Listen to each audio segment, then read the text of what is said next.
All right. Scoot over.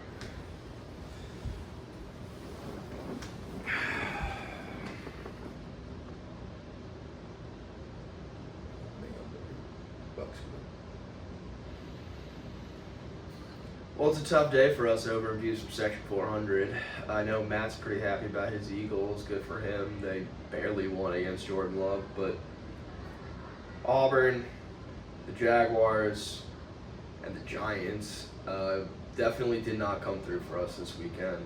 Yeah, you said tough day. It's been a tough weekend. Yeah. We're sitting in this Airbnb. It feels like 50 degrees in here. We're basically been sent to Siberia to watch Peyton Thorne throw 4 interceptions, Daniel Jones throwing interceptions, pick sixes. The Mets lost today, so that's fun. But I think your fantasy team won. I mean, I got a couple fantasy teams. I won one, I lost one. That's the way they go, right? Had some stars, you know. I was definitely right about Rashee Rice. Who were the other two that you and Matt were giving me flack for? It was Rashee Rice, Mark Andrews. Isaiah Likely had 99 yards. Isaiah Likely was the star of the show. I mean, if Mark Andrews could have had his stat line, I would probably be 4-0 in my fantasy leagues. But Mark Andrews, I guess that car crash was a bigger deal than what was like initially thought and initially reported. But he was out there basically as a decoy in Week 1 against the Chiefs. Isaiah Likely reaped the benefits for sure. He had a career day. Yeah, it turns out when you get hit by a big vehicle going high speeds, it can affect you. If your name is Mark Andrews, not Rashee Rice. You're not wrong there. He did the hitting. Mark Andrews was the hittee. He was the hittee. He was the victim. The victim. That's yeah, the word. And now my fantasy team has fallen victim because Mark Andrews is not producing. So I hope that gets like switched up for Week 2, but we'll see. At least you didn't draft Chris Olave, Michael Pittman, and Devontae Adams. That's your 3 receivers. Got me a total of 10 points. Yeah, I mean, I can't lie, bro. Like you're looking at Derek Carr, you're looking at Anthony Richardson. He had a good game today.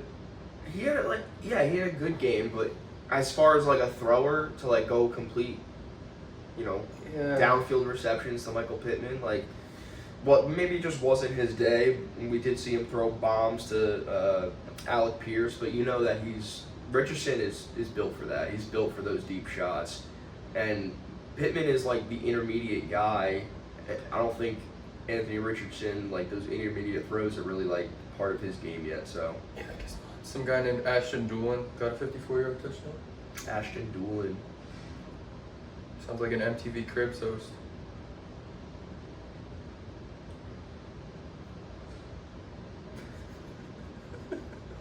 Okay. I don't watch MTV Cribs. I'm not. I think it's been off the air for a while. Yeah, right.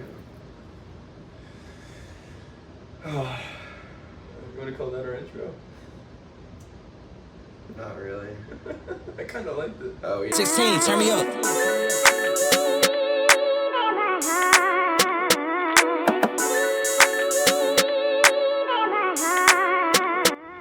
And just like that, we are back as much as we can be. But we're here. We're here. We're live. We're live. We're depressed. Very depressed. And we're Mattless. Where the fuck is Matt? If he's enjoying a very nice dinner with his parents, we are about to enjoy a dinner on the grill whose burners don't work at this Airbnb. So we're going to see how that goes. But before we do that, we have to react to every game on this Sunday slate, as much as we might not want to. No, we really don't want to, but we promise you guys we will come at you day in and day out with content, week in, week out with podcasts. We're not going to stop now. Matt, hope you're enjoying an Eagles win. Hope you're enjoying your family time. Brian, let's get through this. For everybody watching, we're going to do our best. Just know we're not very happy right now. Yeah, you guys saw the intro. You know how we're feeling. But we're going to get through these games. We're going to start with Steelers and Falcons. But before we do that, it's all sponsored by our friends at SeatGeek. The best time of the year is here. Football is back. And whether you're going to a game at Jordan-Hare to cheer on Auburn, going to the Link to watch the Birds, or You're going up to MetLife, not JetLife, Matt, to watch the Giants probably lose. You're going to want to go to SeatGeek, the official sponsor of the Views from Section 400 podcast. New users, $20 off your first purchase by using code VIEWSFROM400 at checkout. Again, new users, $20 off your first purchase to any football game, any postseason baseball game, anything you're doing this late summer or fall. Code VIEWSFROM400 at checkout. Thank you to SeatGeek, the official sponsor of the podcast. All right, first game on the board, a game I did not watch, like most of these games, although I do have to say, the second half of the 4 o'clock slate, I caved. Yes. Yeah. I watched the end of that. I had to see Bo Nix throw some Bo picks, and we'll get to that later. But the first 1 o'clock game we have, Arthur Smith and the Steelers went into Atlanta and beat the Falcons. If I told you that the Steelers went into Atlanta and beat the Falcons, and Kyle Pitts was the only person who scored a touchdown in this game, you would call me fucking nuts. I mean, it's really poetic, honestly.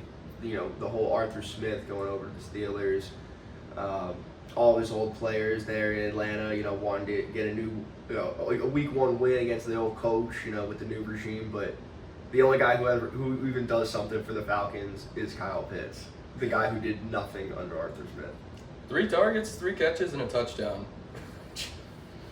I mean, hey, let's do what you can. It's a good day at the office. Get the ball thrown to you, you catch it, you score touchdowns, you do what you're asked. Yeah, I mean, this game was, like I said, I didn't watch, but I'm kind of not mad about it. My best prop on the slate hit. I had Bijan over all the all-purpose yards, and he had like 100. So that even got close, but I mean, Justin Fields started this game. Justin Fields did start this game. That was some interesting news to wake up to this morning, that Russell Wilson was not going to be starting, but Justin Fields played fine. Look, he won the game. They didn't. The offense didn't score any touchdowns, like we said, but they won the game. Shout out Chris Boswell for that absolute stellar leg. He's punting too. Is he really punting as well? The punter went down. He had to punt. It was a beauty. They don't pay him enough. That's probably that deserves special teams player of the week without a doubt. But bringing up props, my prop of the week did hit in this game as well. I told you guys Najee Harris was going to go over on his rushing total. He did. You know, it wasn't pretty, but he got 20 carries. He got the volume that we expected, and he churned out 60 yards. So his line was set in the 50s. We knew he was going over on that, and happy about that. And 20 for 70. Fields had 57 rushing yards, and in classic Arthur Smith fashion, Cordero Patterson, 4 carries for 13 yards. Unbelievable that Cordero Patterson is still getting run in 2024. He outsnapped Jalen Warren, which I know Warren was banged up, but like... I'll say Warren was banged up, so I can I can understand that, but that should not be a thing moving forward. Yeah, I mean, other storylines here. Pickens had 85 yards. The next highest receiver was Pat Freiermuth with 27 yards on the Steelers side. Ray McLeod led the Falcons receivers with 52 yards. Which is hilarious because it was a revenge game for him against the Steelers, but nobody's going to talk about that. It's Ray McLeod, you know? I feel like every game's a revenge game for that man at this point. Yeah, pretty interesting to see Kyle Pitts get held to 2 for 15, though. You got to give the Steelers some credit. Steelers' defense is really fucking good. I mean, TJ Watt opened this game up with hello, I'm here. And he was everywhere this game. So, look, when you think Steelers football, you think defense, you think special teams. That's exactly how they won this game. And it's going to be ugly all season, but this is how they get to their 9 wins every year. This is how they get to 500 every year, by winning gritty, gross games like this. Yeah, and I hate to kick another Auburn alum when we're down, but hot seat Matthew Gutman and all the Falcons fans, because you mentioned TJ Watt. There was a point where I heard Scott Hansen on the Red Zone talking about how TJ was getting the crowd hype with all the terrible towels he saw in Atlanta. Oh my gosh, you guys got to show out. That can't happen. Like week 1, that could not happen. Week 1 with the whole new team. You got the new head coach, the new quarterback, the new defensive stars that you guys signed. You guys got to come in there and be excited for your franchise. But I guess Matt Ryan said it best, man. Atlanta fans, they make you earn it, and I guess they haven't earned shit yet. Kirk Cousins got to step up. That's what I'll say. You know how down I am on him compared to what most people think about him. I understand it's his first game coming back, Achilles injury. You're going to need to see more out of Kirk Cousins, especially in a home game. Yeah, Justin Fields had a higher passer rating, higher QBR, and one more passing yard than Kirk Cousins. Which is crazy. And I know, again, like the Steelers defense is really good, and we're at the early point in the season where everybody's healthy, which is a rare thing for the Steelers defense to say. But yeah, we're going to need to see more out of Kirk. Simple as that. Yeah, definitely going to need to see more. And he got to bring the chain back. He's in Atlanta. You feel like he can definitely find one. I'm sure Quavo has sent 5 to his house already. We haven't heard that stupid-ass Quavo remix of the Lenny Kravitz song. Or at least I didn't during the commercial break, which is always a win. But yeah, that's about all I have on this disaster. 18-10. Gross game. Kyle Pitts scored the only touchdown. Yeah, well, a game that wasn't as gross, and a game I thought would be grosser, and I'll give credit to Matt and to you, because you said you were all over the over in the points. The Bills beat the Cardinals 34-28, and the Cardinals scored 28 points. Marvin Harrison Jr. had 4 yards. 1 catch for 4 yards in your debut, buddy. That is a tough look. That is a tough look. Couldn't be my rookie wide receiver. Yours either, for that matter. No. I'm happy with my guy Brian Thomas Jr. and we'll get into him in a little bit. But boy, he had a nice week 1. Maybe the lone bright spot in the Jags week 1 loss. Yeah, this game was weird. Greg Dortch led the Cardinals in receiving. Kyler Murray, 5 carries, more yards than James Conner after 16 carries. Ray Davis had 13 yards. And Keon Coleman led the way for Buffalo. It was the Josh Allen show. Yeah, Josh Allen, James Cook got his run too. Keon Coleman looked pretty good. Look, points happened in this game. It wasn't always pretty at points, but we kind of expected that. I think everything we all said about this went, as expected. I think Matt was all over the Cardinals on the spread as well, and I'm pretty sure 6 points covers that, right? Yeah, they were 6.5. They somehow almost did not cover. They were up 17-7 at one point in the first half. Gave up a touchdown to end the first half, and then. Oh, dude, they could have easily won this game. They were up early. Yeah, outscored 14-0 in the third, and then got a late touchdown to cover in the fourth. Yeah, a lot like the Jags. Early lead and just fucking pissed it away. But I gotta say, just my only real takeaways from this game is, Josh Allen is gonna have to play superhero ball again, and a lot with his legs until him and his receivers can really start to figure it out. Which I don't know how many weeks into the season that will take, but we'll see. But they're still going to be a very competitive team, and the Cardinals. Oh man, I mean, you got to see more out of Marvin Harrison. I guess it's the first week, get the jitters out. Well, we didn't really see some of the other guys like Chase and Jefferson pop off in their first games, did we either? So. Yeah, it's going to take time, I guess, but I don't know, receivers were able to find. Greg Dortch found 6 catches in this game, so there was room to be had. I don't. 3 targets for Marvin Harrison and 1 catch. Just odd. It's week 1. There's always a lot of weird stuff going on. Like Marquez Valdez-Scantling caught a pass in this game. He's still catching passes in the year 2024. I got to give it a little shout out to Trey Benson. He had a nice run late in this game and hurdled the dude. It was pretty sweet. Yeah, you had 2 FSU alumni playing here. Yeah, Keon did look pretty good for Buffalo, man. We'll see how long. We'll see if he can really step into that number 1 role, but he's obviously got to be the clear favorite to take over that, ex-Stephon Diggs role. Yeah, so 5 catches from Coleman and Benson in this game. Is that going to be more wins than Florida State gets this year? I think the line's at 5.5 right now. What's the next game, Brian? All right. We got the Bears. Caleb Williams in his debut looked terrible, but the Bears won 24-17. I don't know how much clearer I could have been about this whole game. The Bears defense is freaking elite. They are the only respectable unit in this game, and they proved that. They absolutely proved that. Yeah, I'm disappointed in Jonathan Owens getting the blocked punt and scoring a touchdown, and not at least attempting to do a flip. He should have done a flip. You have to. You're telling me he hasn't practiced flips a million times in that household? Do a flip. Do a flip. Jonathan, if you score again, do a flip. Do a flip. That's all we ask. But, yeah, we'll get to the Commanders later. They got blown out, but Jaden Daniels might have gotten an early head start on this Rookie of the Year race. Yeah. A lot of garbage time stat padding, which is what we said is the route. How he won the Heisman. How he won the Heisman, and that is his route to win offensive Rookie of the Year by garbage time stat padding. And what did he do during his garbage time stat padding? 2 rushing touchdowns. That's a nice debut, isn't it? Yeah, they tried to take it from him too. They tried to pull the helmet off and then give it to B-Rob, but they weren't. Man, I don't care. You gotta not be down 20, 30 points. I don't give a shit with the like on games like this where you just get absolutely your shit handed to you. I don't care if these stats shouldn't add into your Rookie of the Year totals because it's garbage time, like we said. It's all football. It all matters. The other guys are trying to stop you. They're all trying to make a team, get paid at the end of the day. Yep. Good counter argument, Brian. And Tony Pollard, I guess the other story of this game, 16 carries for 82 yards and a touchdown, out-snapped and out-carried Tajay Spears heavily. So he's got to be the guy there.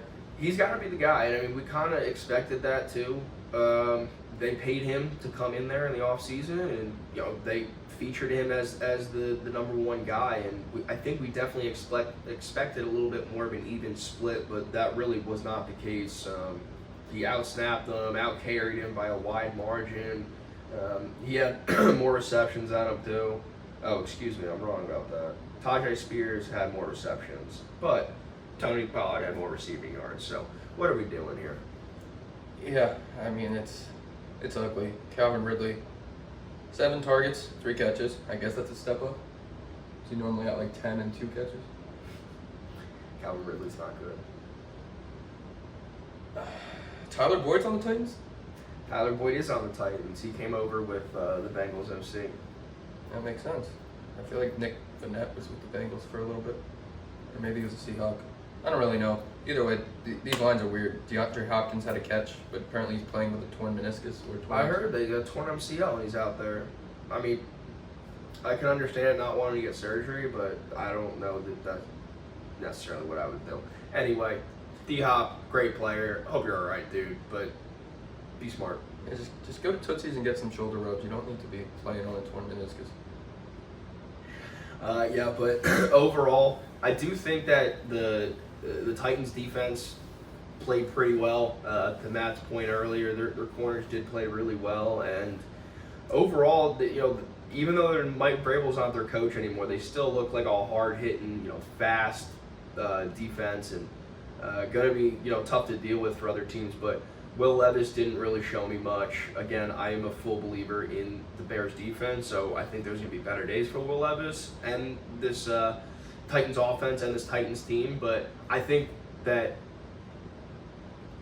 people should be scared of the Bears, is my point. If Caleb is going to play this bad and you can still get a win, like that defense is not to be messed with. Yeah. Caleb played bad, and the largest average yards per carry that was not DJ Moore's 14-yard run was Velas Jones, 2 carries for 11 yards. I don't know who he is. So he was a Hard Knocks legend this year. I think there was a story about him having a ferret or something. He's a receiver, moved to running back, made the team. No. He's not very good. I didn't watch Hard Knocks. I'm sorry, I didn't watch Hard Knocks. That's a shame. It was a good season. I'm not a Hard Knocks guy. Why? I think it's because I watched it one time and I made a ton of fantasy picks based off of what I saw during Hard Knocks, and I vowed never to do it again. That's also fair. I mean, the Bears' original win total when we did our NFC North preview with Packers reporter Andrew Banstrup, go check that out, by the way, it was 8.5. And after Hard Knocks, it went all the way up to 9.5. So, the Hard Knocks fact. It's real, dude. It's real. People just can't get it out of their heads after they see it. You might say, Jack, stay strong. You don't have to draft based off of what you see on Hard Knocks, but it's hard, man. You see those clips, you see the juice, the energy, and it's hard not to get excited about these guys. Pun intended on that one? What pun? You said hard like 3 times. Hard knocks, hard men, hard decisions. Knock on wood if you're with me. But the brains are on E right now, if you could not tell from that intro. So we're just gonna keep going. On the day where Kendrick Lamar gets announced to do the Super Bowl, cement his GOAT status in rap, the wannabe Slim Shady loses to the Patriots 16-10. Joe Burrow, not a good start to his MVP campaign. Yeah, you're fucking fried. Your Super Bowl take, your MVP take, it's fried. A lot of my takes so far this football season have not gone well at all. Couldn't be me. Well, it could be me. But, oh man, look, I had the Bengals as my survivor pick this week, and it wasn't really a play on the Bengals. It was more of a play on like my absolute lack of faith in the Patriots. But the Patriots play Patriots football, and the Bengals just didn't care to show up this week, and it's pretty embarrassing. If you want to be the number 1 seed in the AFC, or at least in your division, win the division, you're gonna have to beat teams like the New England Patriots. Joe Burrow. Yeah, we always kind of see this with the Bengals, and especially now when T. Higgins doesn't play and Jamar Chase plays like 15 snaps and ends up as their leading receiver still. It's weird. And also, I hate to keep giving Matt props when he's not here, but he did say Ramondre Stevenson was going to have a big season, and he had 25 carries for 120 yards and a touchdown. Yeah, well, this is a game where he was able to do that because the Patriots played Patriot football. They had, I think, their marquee drive in this one was a 14-play, like 80-yard touchdown. That was capped off by, I believe, a Stevenson rushing touchdown. That was, when you're able to play that style of football in New England, which should not be that often this year, but when you're able to play that style of football, Ramondre can have 25 carries a game, Yeah.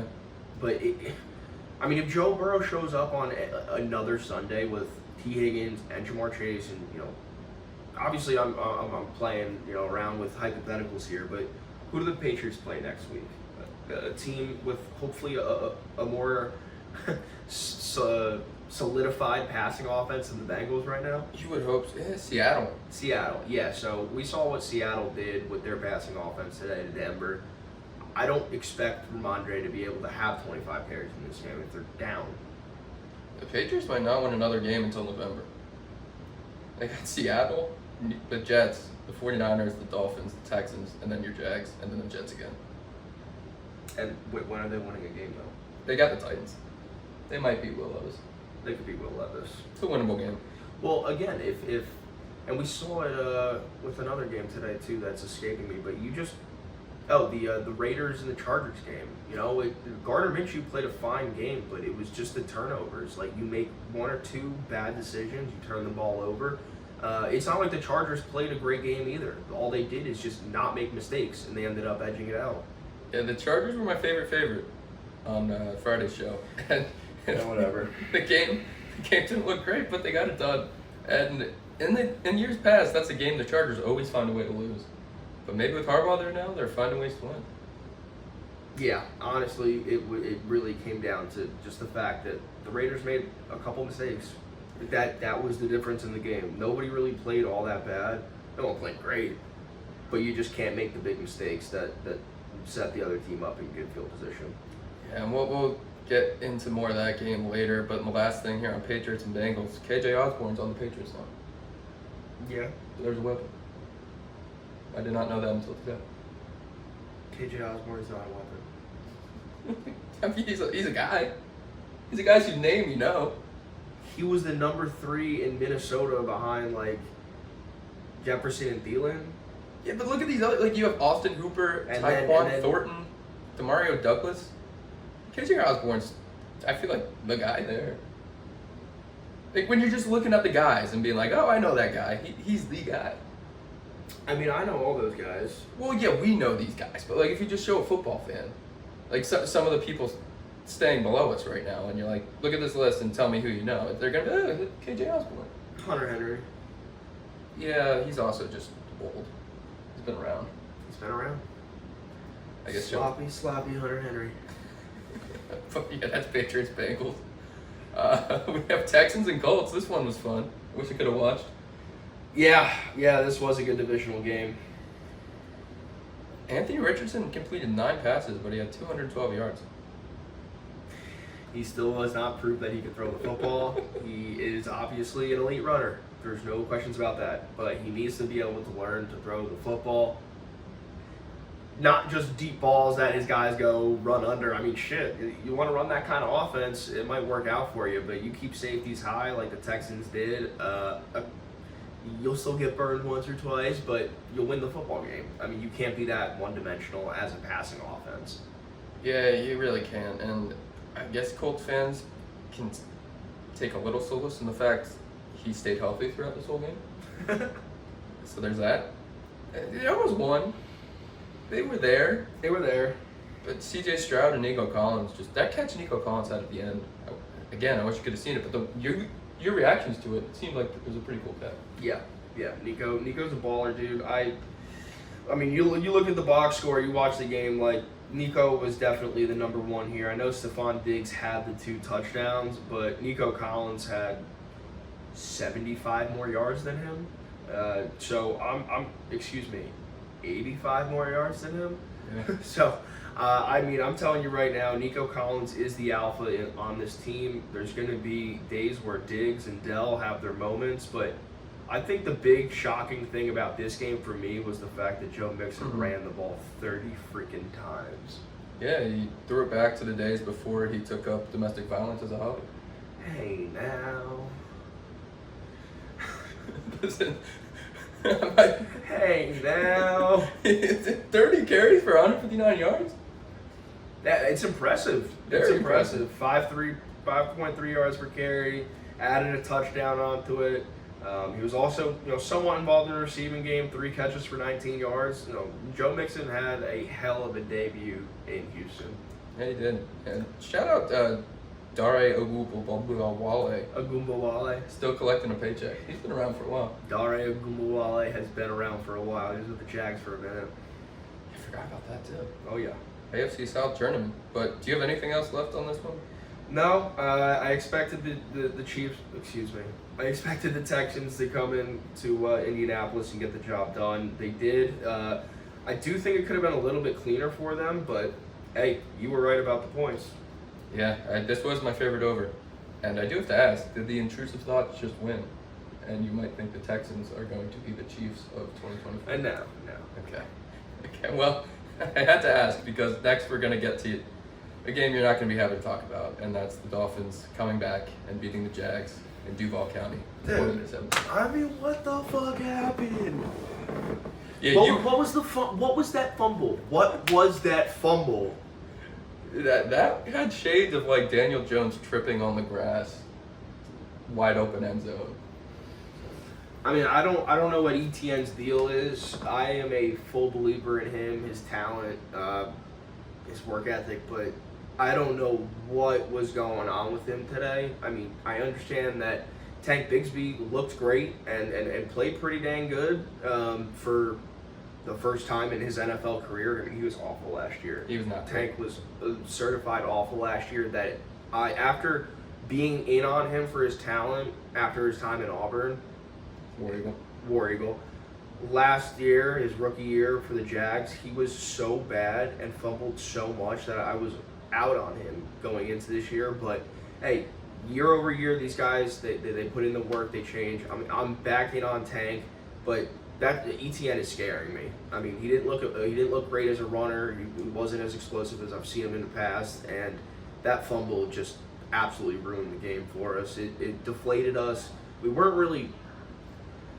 We have so many. I mean, you look at the box score too, because I'm watching this, and every play it's somebody different, which I like. Spread the ball around, but when you go and look at the box score, 15 carries for ETN, 15 carries for Tank. Mm-hmm. You look at the receptions. You're getting like 6, 5, 4, 3, 5, 4. Like everybody's got a hand in it. And again, I like the spread offense, but you got to go with the hot hand. Like Brian Thomas Jr. was a hot hand today. He scored that touchdown. He made the first drive, got that deep PI on Jalen Ramsey. Jalen Ramsey had to fucking turn Brian Thomas Jr. so much. because he was scared to get beat on that throw. Brian Thomas Jr. was looking great today. Gabe Davis looks great today. For everybody that thought he was washed, he looked great today. But then, Christian Kirk did not look good.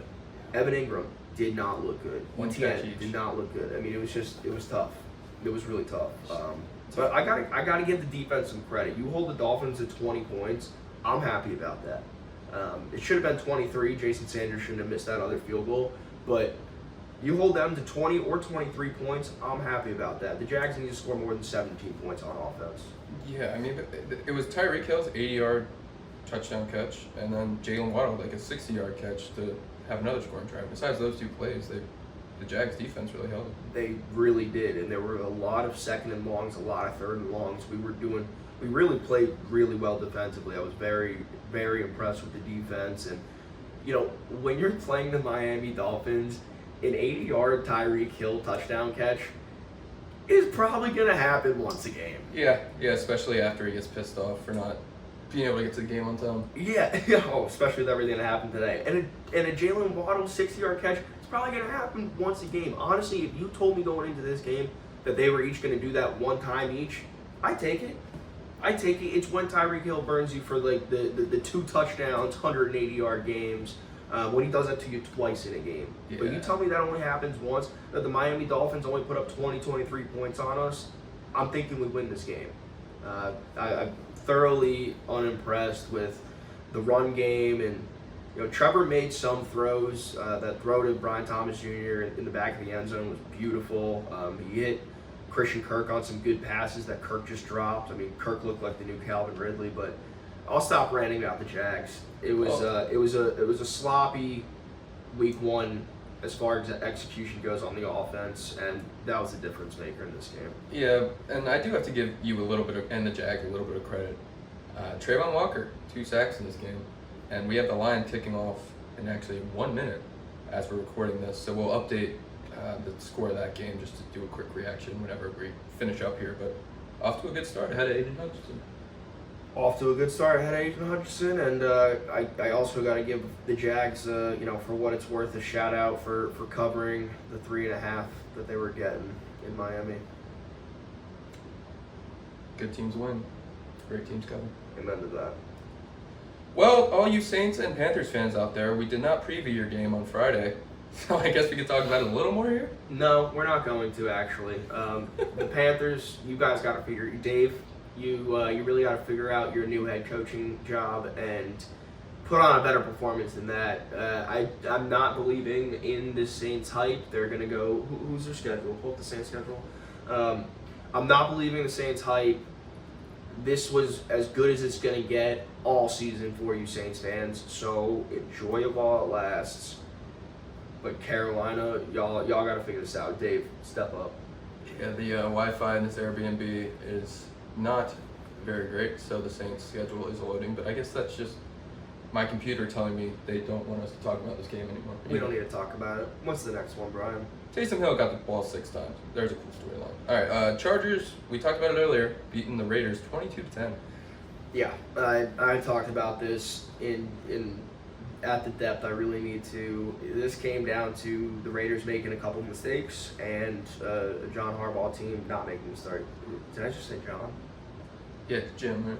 I always get them wrong, man. Our brains aren't working. Yeah, Mr. and Mrs. Harbaugh, why did you have to do Jim and John? That's like a popular thing now for parents. Like first name, it's all the same letter. I know, but why you gotta do that? Just to be different. Be better parents. Well, whatever. Coach Harbaugh, Coach Harbaugh, and his team did not make mistakes today, and that's why they won the football game. But shout out Josh Palmer and Quentin Johnston and all those Chargers for roughing it up with some of those Raiders defensive guys. You guys are not the guys who are supposed to be getting into those mixes, but yeah, that got right. That last drive, the last couple drives, they were hitting. Yeah. I thought Max Crosby was about to kill somebody. And then he was like, I get paid too much. I ain't got to do all that. Yeah, that guy, I mean, he's the man. I love him. Shout out Max Crosby. Yeah, big shout out Max. He's been sober too. He went sober when he got drafted. Yeah, a long time. That's I love his story. Yeah, he's a cool guy. Speaking of cool stories, J.K. Dobbins Yo, I'm pumped. didn't tear his Achilles. I'm pumped, dude. He looked awesome today. I've always been in on the J.K. Dobbins talent ever since BC. He's obviously dealt with the injuries his whole entire NFL career, but I've always been in on him. He's a nasty player, bro. He plays hard. I love the way he runs, and this was really exciting to see him bounce back. And I hope he's here to stay, man. I mean, I hope the injury bug can stay away. I love him as a player, but I took him late round in a couple of drafts, one of those late flyers. So it'd be pretty cool if you could churn out these 21-point games week over week. No, yeah, it'd be cool. My late flyer in this backfield was Kamani Vidal, and he was inactive today. So I think I missed on that one. Okay. How else did his shape up? Gus Edwards had 11.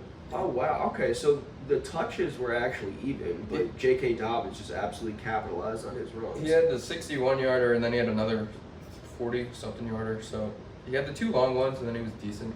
Oh, yeah, I did want to shout out Ladd McConkey for pacing this team, scoring the, what would you call it, the dagger touchdown. Yeah. Late in this game. Yeah, Ladd McConkey. When he scored the touchdown, everybody downstairs was like, yo, who's that little guy that just scored that touchdown? That's Ladd McConkey. You guys don't remember him tearing us up at Georgia for the past 3 years? Him and Brock Bowers would just give us nightmares. And yeah, I'm surprised. Maybe I'll put the jersey swap picture. I'm sure there's one as a thumbnail to this episode. But him and Bowers. Yeah, since you just brought up Bowers, I'm just going to give you guys a little bad beat. Just so anybody out there who likes to laugh at my pain, this is a good one for you. I'm in an 8-man fantasy football league with some homies. I drafted 3 tight ends: Mark Andrews, Brock Bowers, Jake Ferguson. I started Mark Andrews. We all know how that went. Before this week started, I ended up dropping Brock Bowers because I really wanted to put Brian Thomas Jr. on my team. He was just sitting there on the waivers. I was like, I got to put him on my team. And he had a great game, and I'm happy he's there. But I ended up dropping Brock Bowers and not Jake Ferguson. And now I've got to hurt Jake Ferguson, a decoy Mark Andrews on my team, and Brock Bowers got picked up by somebody else.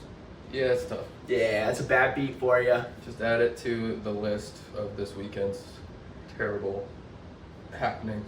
Yeah, but overall, I gotta say, a little disappointed in the Raiders. I was definitely very high on them preseason, as you guys know. But I think that this doesn't necessarily make me too worried. I think that the Chargers were definitely ready to come out here with a vengeance after the Raiders hung a 60-burger on them last year. So, yeah, Alexander Madison touched the ball 9 times in this game. That's a problem. that is a problem. Antonio, what are you doing? I know you want to run the ball. I know you want to use multiple backs. Alexander Madison was playing in the celebrity flag football game before the Super Bowl last year. Why is he on your roster? Why is he getting the ball 9 times? Got the same amount of targets as Devontae Adams.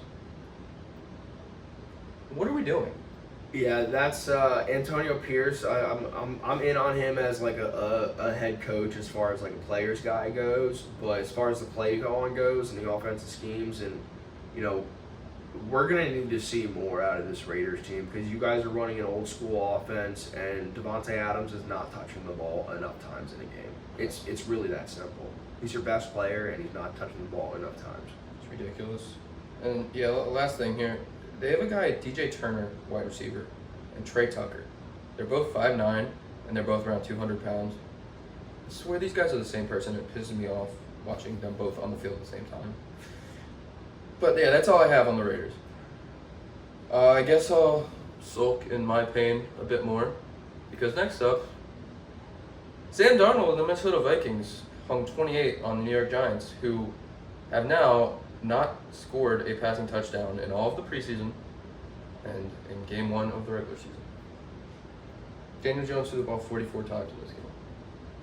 Threw 2 interceptions, a pick 6, an interception in the end zone.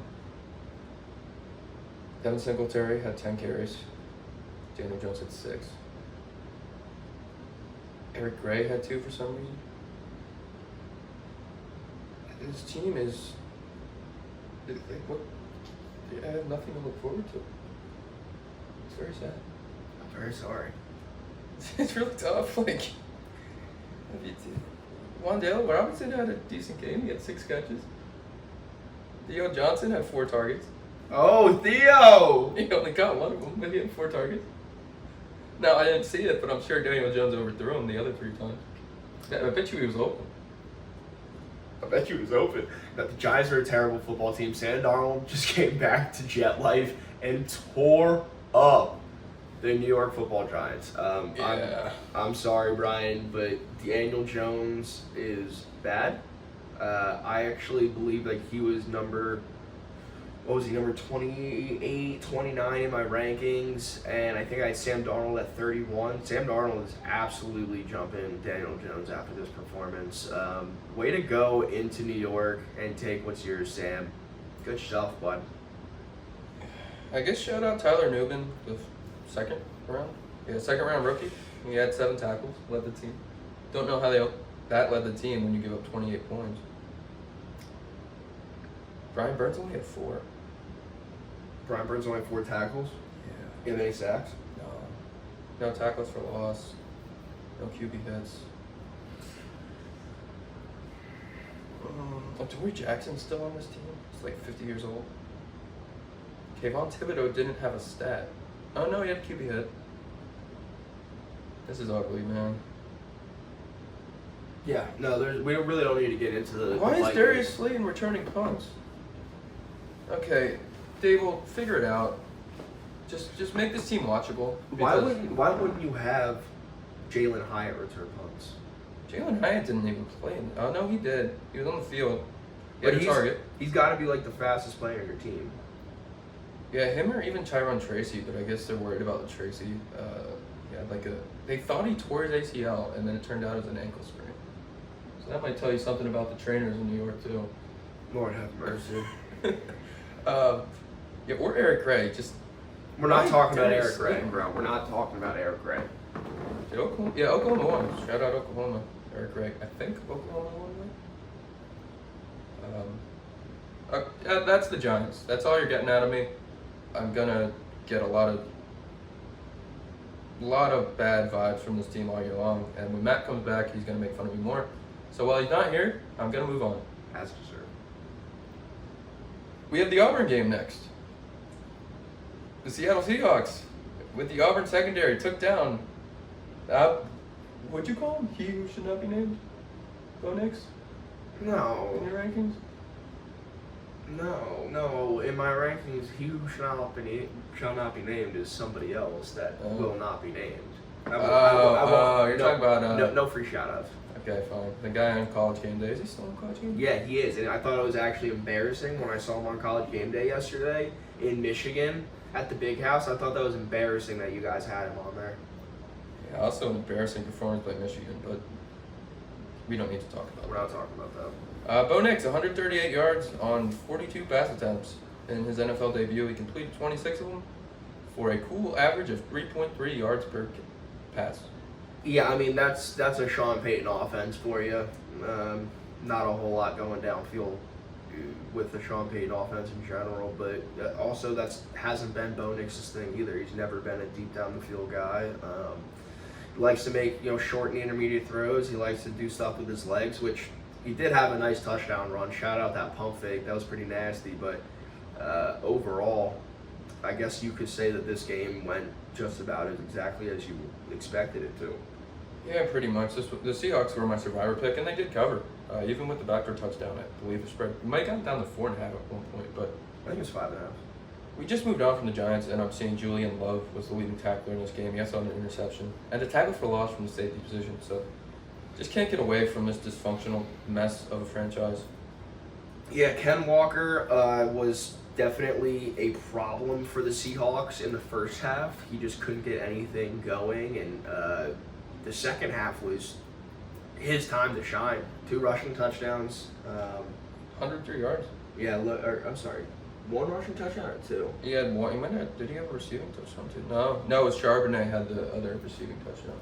Okay. So, big day for Seattle's backfield. He must have gotten called down at the 1 or something that I'm forgetting about because or maybe they got overturned. There's a penalty on one of them because I do remember seeing 2 Ken Walker touchdowns in the second half. I probably wasn't paying close enough attention though. That's the way red zone works for you. Yeah, Tyler Lockett led the team in receiving yards after everybody said he was washed. So I guess he's not washed. Did he really? Yeah, he had 77 yards. So, yeah, 6 catches for 77 yards on 7 targets. Very efficient day. Wow. Derek Hall had a sack. War Eagle. War Eagle. And then Bo Nix led the Denver backfield in rushing. That's honestly not that surprising. Really not. It's really not. Again, Yeah, we're seeing a lot of quarterbacks across the league leading their teams in rushing. That, my friend, is what I call a great transition. Because next up, we have my Rookie of the Year, Jaden Daniels, losing by 17 points to the Tampa Bay Buccaneers. But he had 88 rushing yards and 2 touchdowns. Yeah, I was beating myself up pretty badly watching this game, saying why didn't I take the Bucs as my Week 1 survivor pick? I knew that Jaden Daniels was going to struggle in Week 1, and the Bucs, Todd Bowles, they were going to throw the kitchen sink at Jaden Daniels in his NFL debut. It's exactly what happened.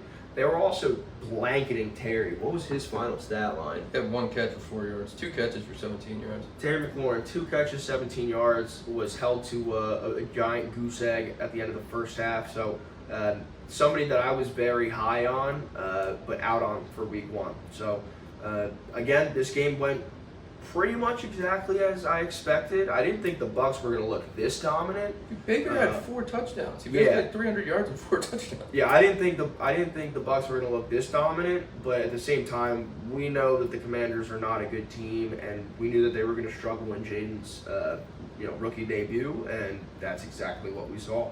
Yeah, and I believe when you asked me who the 4th option on this team would be, I said Luke McCaffrey, and I got laughed at. But if you look at him now, 4th most receiving yards on this team. Hey, how about it? Yeah, another nugget for, I guess, more fantasy purposes than Tampa Bay. But Bucky Irving severely outplayed Rachaad White when he got the ball. Rachaad White is not very good. He just got a lot of volume.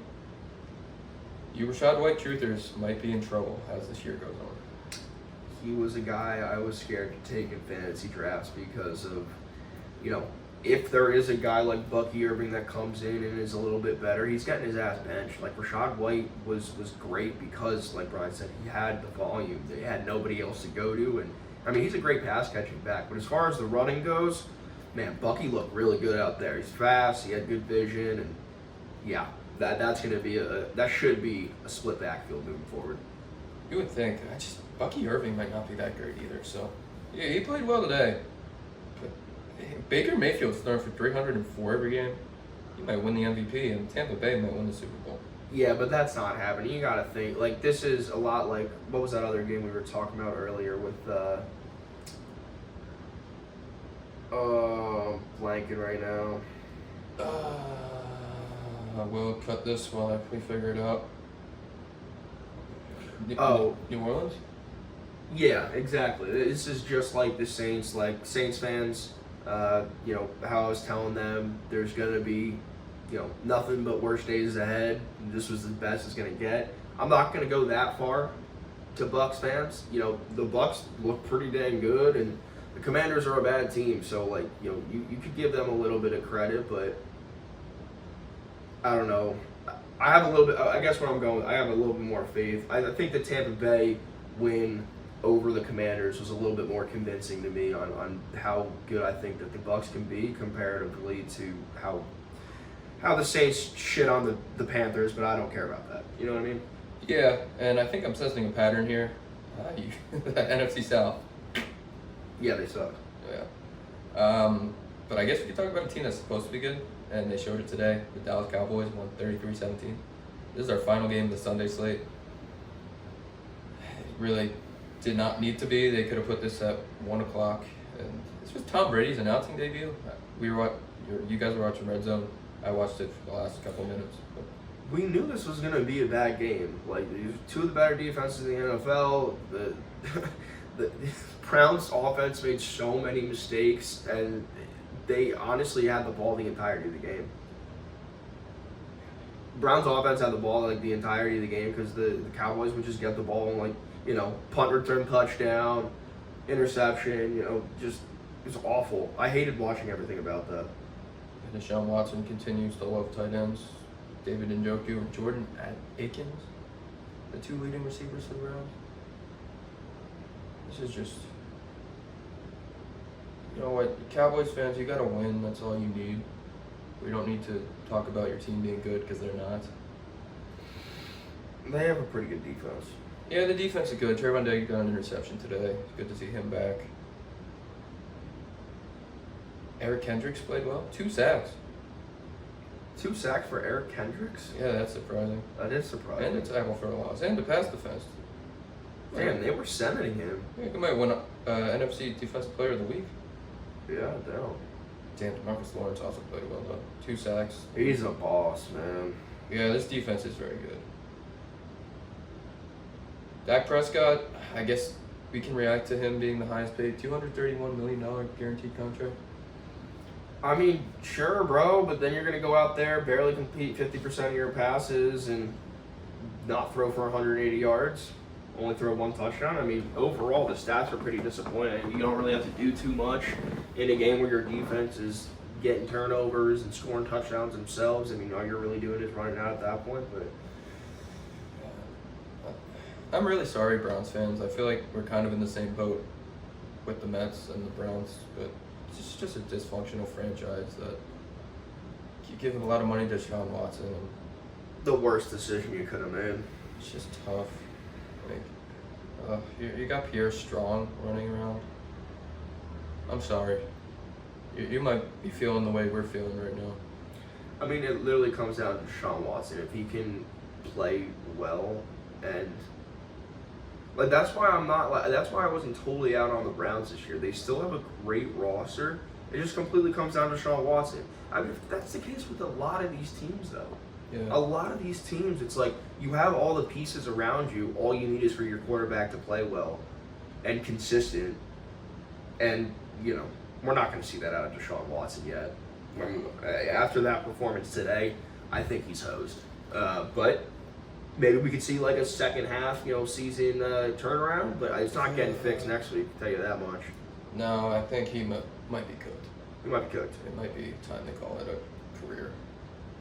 He won't. He won't. Yeah, I guess we can touch on these games that happened before this miserable weekend. Which, by the way, we keep saying miserable weekend. We love being here, and I'm happy to see you. I love you. Love you too, bub. But it wasn't a great weekend for sports, and this is a sports podcast, so. Yeah, it is. Yeah. So we've already touched on these. If you're not following us on Instagram, Twitter, all the socials, go do that. We have a live show every Saturday, every Sunday. We will be recapping these games in those every week. But we'll touch on them again just quickly here. The Chiefs beat the Ravens 27-20. I couldn't watch this as well. So you got anything here? Yeah. I mean, look, everyone wanted to think that the Ravens were going to come out with, the juice after losing to the Chiefs last year. But the truth is Mahomes, Andy Reid, they just outplay and outcoach Lamar Jackson and Harbaugh, and that's what it comes down to, like every single time. And I don't think it's going to change. I really don't. I think, even though this is week 1, there's 17 more games that these guys are going to play before they make it to the playoffs. I fully expect both of these teams to be there, but if they meet up, the Chiefs are taking down the Ravens. The Ravens are going to have to pray that somebody else knocks the Chiefs out of the AFC race before they meet up. Yeah, I mean, Mahomes played well, not great. He had 300 yards, a touchdown, a pick. But when Lamar Jackson goes for 400 all-purpose yards and you can't win, I don't see how there's really any kind of hope there. I mean, I'm sure you watched the replay. I mean, it literally came down to like centimeters. Isaiah Likely's toe was out of bounds on that last second touchdown throw. But I mean, this is the kind of stuff that happens every single time these guys play. I mean, it always used to happen with the Bills too. I mean, I don't care if you're one play away and it was so close, like he just missed the field goal or he just got his feet in bounds or didn't get his feet in bounds. Like, don't put yourself in a position where you need to have that last-second Hail Mary kind of play. Mm-hmm. You know what I mean? You try to get that against the Chiefs. Hasn't worked out for anybody yet. Yeah, it's not going to work out. And then we've seen if you give Patrick Mahomes even 10 seconds, he's going to end up winning it for you. So just when you're good, you can put yourselves in spots to be lucky. And a lot of the time, you're going to get the right side of the coin on that type of plays.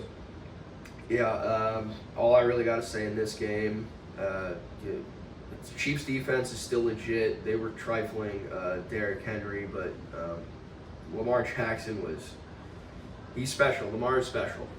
He needs to, I mean, I don't know what it is, with whether it's the decision making or the processing, but man, he just can't get it done. I mean, you can't only score 20 points against the Chiefs and expect to win. It's simple as that. You're going to need to score more than 20 points against the Chiefs to beat them. Yeah, you can't. They played well at the bookends in the first and the fourth, but in the second and third quarter, they got outscored 13-3. That's the difference right there. I guess we could finish with the reason I could not watch football this week. This godforsaken franchise that I hate with a passion that I know a lot of you watching love and enjoy watching me react to. It's the Philadelphia Eagles and Saquon Barkley and his 3 all-purpose touchdowns, 109 rushing yards, and 34-29 victory over the Green Bay Packers in Brazil. Yeah, this is a hell of a game. Whole lot of points being scored left and right. Impressive players all around. A.J. Brown got his fill. Devonta Smith looked good. Saquon stole the show for the Eagles, and Jaden Reed stole the show for the Packers. But overall, fun game. Fun game. This was another game that I thought was awesome in prime time, just like that Chiefs and Ravens game coming down to the wire. So I do have to give the NFL. I know we like to hate on them sometimes for their scheduling, but they got these primetime games in week 1 right. Some good games. This Lions Rams game going on right now should be a great game, and I'm looking forward to San Francisco and the Jets tomorrow. Yeah, San Francisco and the Jets should be a really fun one. 2 teams with kind of weird vibes going on right now, but that should be in the playoffs and possibly the Super Bowl. Like, they're 2 very heavily bet Super Bowl teams. How many games do you think the Packers can win with Malik Willis under center?